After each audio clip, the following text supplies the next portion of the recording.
ನಮಸ್ತೆ ಟಿವಿ 20 ಕನ್ನಡ ವಾಹಿನಿಗೆ ಸ್ವಾಗತ. ಸಕಲೇಶಪುರ ತಾಲೂಕಿನ ಭಾಗ್ಯ ಸರ್ಕಾರಿ ಶಾಲೆಯ ಪಕ್ಕದ ಮರಕ್ಕೆ ವಿದ್ಯುತ್ ತಂತಿ ತಗುಲುತ್ತಿರುವುದರಿಂದ ಮರದಲ್ಲಿ ನಿರಂತರವಾಗಿ ವಿದ್ಯುತ್ ಹರಿದು ಬೆಂಕಿ ಹೊತ್ತಿ ಉರಿತಾ ಇರುವ ಘಟನೆ ಸ್ಥಳೀಯರಲ್ಲಿ ಆತಂಕ ಮೂಡಿಸಿದೆ. ಪ್ರತಿದಿನ ಶಾಲೆಯ ಆವರಣದಲ್ಲಿ ಆಟವಾಡುವ ಓಡಾಡುವ ನೂರಾರು ವಿದ್ಯಾರ್ಥಿಗಳ ಜೀವಕ್ಕೆ ಯಾವ ಕ್ಷಣದಲ್ಲಾದರೂ ಅಪಾಯ ಎದುರಾಗಬಹುದಾದ ಭೀತಿ ವ್ಯಕ್ತವಾಗ್ತಾ ಇದೆ. ಈ ಹಿನ್ನೆಲೆ ಮಲೆನಾಡು ರಕ್ಷಣಾ ಸೇನೆಯ ತಾಲೂಕು ಅಧ್ಯಕ್ಷ ಮಂಜುದೇವ್ ಹುಲ್ಲಹಳ್ಳಿ, ಉಪಾಧ್ಯಕ್ಷ ರುತೇಶ್ ಹಾಗೂ ಬಾಗೆ ಘಟಕದ ಪದಾಧಿಕಾರಿಗಳು ಸ್ಥಳಕ್ಕೆ ಭೇಟಿ ಕೊಟ್ಟು ಪರಿಸ್ಥಿತಿಯನ್ನು ಪರಿಶೀಲಿಸಿದ್ದಾರೆ. ನಂತರ ಅವರು ಮಾತನಾಡಿ, ಅಪಘಾತ ಸಂಭವಿಸಿದ ಬಳಿಕ ಕ್ರಮ ಕೈಗೊಳ್ಳುವುದು ಇಲಾಖೆಗಳ ಬಲಹೀನತೆ. ಜೀವಹಾನಿ ಆಗುವ ಮುನ್ನವೇ ಮುನ್ನೆಚ್ಚರಿಕಾ ಕ್ರಮ ಕೈಗೊಳ್ಳುವುದು ನಿಜವಾದ ಹೊಣೆಗಾರಿಕೆ ಅಂತ ತೀವ್ರ ಕಳವಳ ವ್ಯಕ್ತಪಡಿಸಿದ್ದಾರೆ. ಮಲೆನಾಡಿನ ಜನತೆಗೆ ವಿದ್ಯುತ್ ತಂತಿಗಳಿಂದಾಗುವ ಅನಾಹುತಿಗಳು ಹೊಸತೇನಲ್ಲ.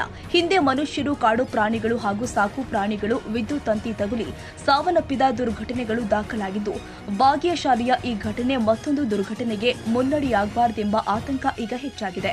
ಮಕ್ಕಳ ಸುರಕ್ಷತೆ ಮೊದಲು ಸಂಬಂಧಪಟ್ಟ ವಿದ್ಯುತ್ ಇಲಾಖೆ ಮತ್ತು ಅರಣ್ಯ ಇಲಾಖೆ ತಕ್ಷಣವೇ ಕ್ರಮ ಕೈಗೊಂಡು ಸಮಸ್ಯೆ ಬಗೆಹರಿಸಬೇಕು. ಅನಾಹುತ ಸಂಭವಿಸಿದ ಬಳಿಕದ ಪಶ್ಚಾತ್ತಾಪಕ್ಕಿಂತ ಮುನ್ನೆಚ್ಚರಿಕೆ ಮುಖ್ಯ ಅಂತ ಒತ್ತಾಯಿಸಿದ್ದಾರೆ. ಕನ್ನಡಿಗರ ಮೆಚ್ಚಿನ ನಿಮ್ಮ ಟಿವಿ 20 ಕನ್ನಡ ವಾಹಿನಿ ಇದೀಗ ಟಿವಿಯಲ್ಲಿ ಲಭ್ಯ. ಕರ್ನಾಟಕ ಮತ್ತು ದೇಶ ವಿದೇಶದ 360 ಡಿಗ್ರಿ ಸುದ್ದಿ ವಿವರವನ್ನ ಪಡೆಯುವುದಕ್ಕೆ ಟಿವಿ 20 ವಾಹಿನಿಯನ್ನು ಲೈಕ್ ಮಾಡಿ, ವಿಡಿಯೋಗಳನ್ನು ಶೇರ್ ಮಾಡಿ, ಕಮೆಂಟ್ ಮಾಡಿ, ಸಬ್ಸ್ಕ್ರೈಬ್ ಮಾಡಿ. HCN ಕೇಬಲ್ 842 ನಂಬರ್ನಲ್ಲಿ ಹುಕ್ಕೇರಿ ತಾಲೂಕು ಹಾಗೂ ಸಂಕೇಶ್ವರದ ಸುತ್ತಮುತ್ತಲಿನ ಹಳ್ಳಿಗಳಲ್ಲಿ ಲಭ್ಯ.